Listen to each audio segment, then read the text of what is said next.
سكرت وإذا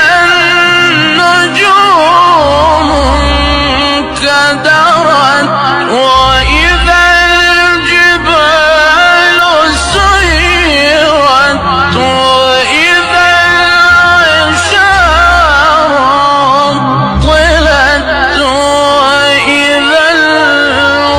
الوحوش حشرت